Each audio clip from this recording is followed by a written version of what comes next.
Hey guys, welcome back to Theater Arts 122 Online. I'm Josh, and this week we read about the playwright's vision and the way that all of the production team, the actors, the designers, the director, the management team, take the theatrical literature and interpret it within its social, and historical, and political context, and then create something on the stage, which when it comes into interaction with an audience becomes this thing called the theater, this communal ritual that we've been talking about for the last few weeks.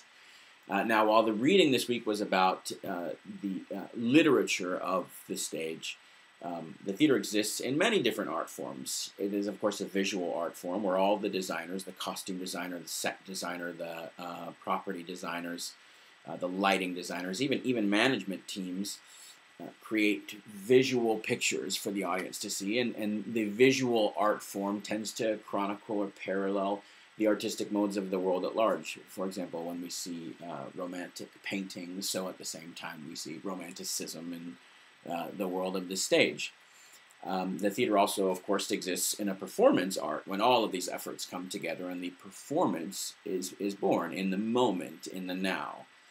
But this week we're talking about the literary art form, and this is really the only concrete or lasting or durable art form because the theater is so powerful in that it is this communal event. It is also terribly ephemeral because once it closes, the production is gone and it never comes back again.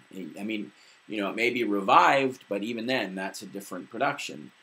We can archive the theater by taking pictures and shooting video, but that's really not the same thing because it is about this communal experience. So the theatrical literature is the only really lasting art form that exists in the theater.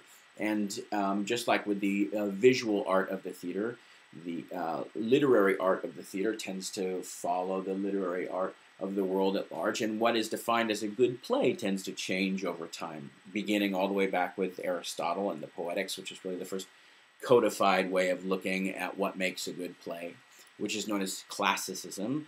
And that has come and gone. There's been neoclassicism, and we've even gone through a period called postmodernism, where what is considered a masterpiece or a well-written play was sort of intentionally and with irony torn down and ripped apart.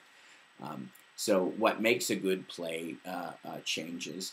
But of course, the literature of the theater doesn't really become part of the theater until it is put into motion by a production team. It doesn't really become that specific art form of the theater until the audience comes into play. Because, what it's setting out to do is not just entertain, but also to be an instrument of education, weapon of social and political change, to document history and the philosophical and aesthetic and political and social world as it changes over time. But mostly it's a way for us to understand the world. It's about a search for meaning. And that meaning is derived out of the moment by the interaction of the audience and the performers.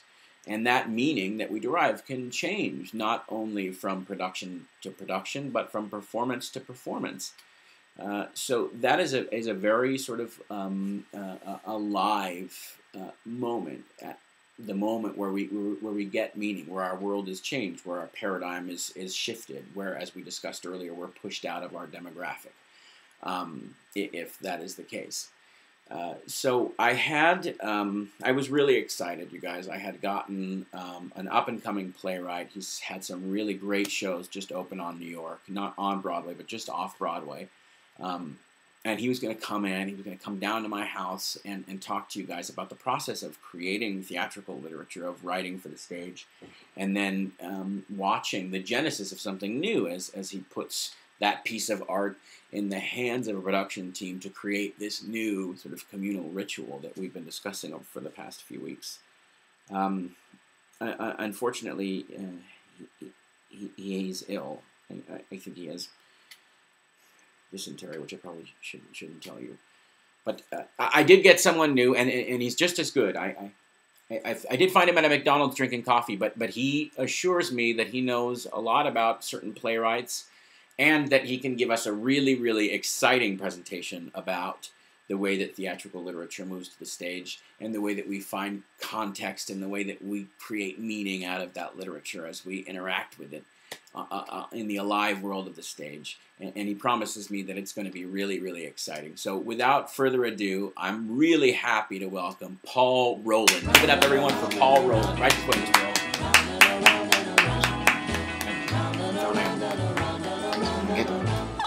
I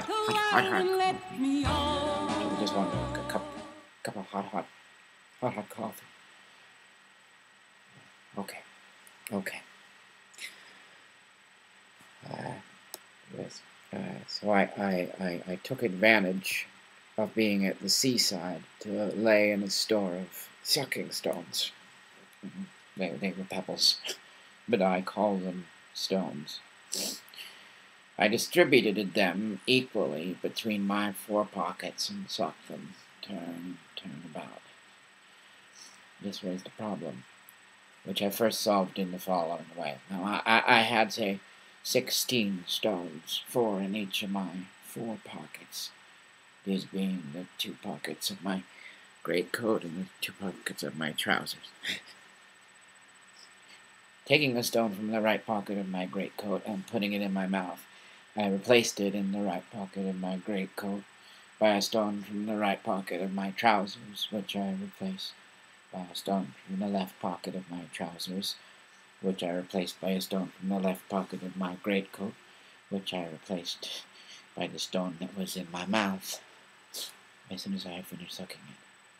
Thus, there were still 4 stones in each of my 4 pockets, but not quite the same stones. And when the desire to suck took hold of me again, I drew again on the right pocket of my greatcoat, certain of not taking the same stone as the last time. And while I sucked it, I rearranged the other stones in the way I have just described, and so on.